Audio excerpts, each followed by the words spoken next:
నాన్నగారు నాన్నగారు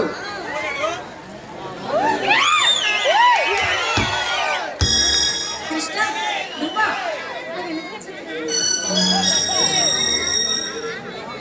కృష్ణ, మీరు మీరు ఓ మర్చిపోయావా?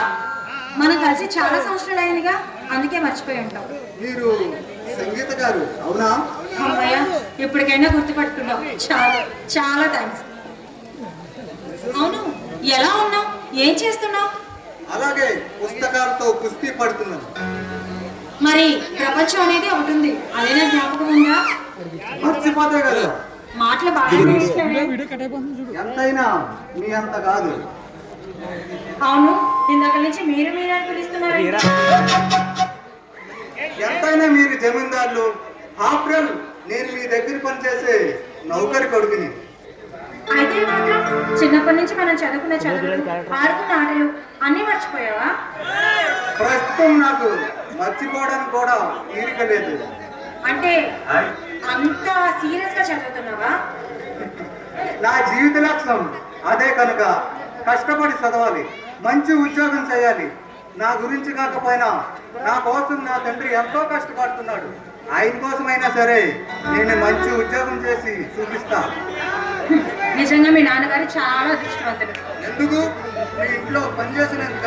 అయ్యో, నా ఉద్దేశం అది కాదు. అయినా మీ నాన్నగారు నన్ను చిన్నప్పటి నుంచి సొంత కూతురులా పెంచారు. నువ్వు చాలా మారిపోయావు. నువ్వు మాత్రం ఏం మారలేదు, అలానే ఉండవు.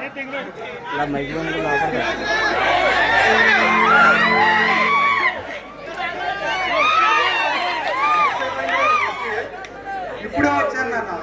మద్రాసు ట్రైనింగ్కి వెళ్తున్నాను. నిన్ను చూసి వెళదామని వచ్చాను. ఇక్కడికి ఎందుకు వచ్చావురా? ఇంటికి పద, నేను వస్తాను. అలాగే నాన్న.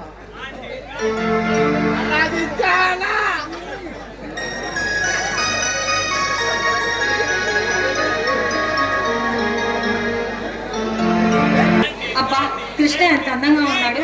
కృష్ణుడికి సంగీతకి ఏదో దగ్గర సంబంధం ఉన్నట్టుంది.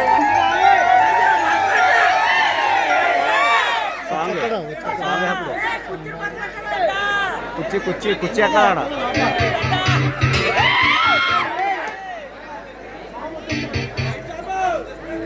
లైట్ చార్జెస్ పెట్టండి.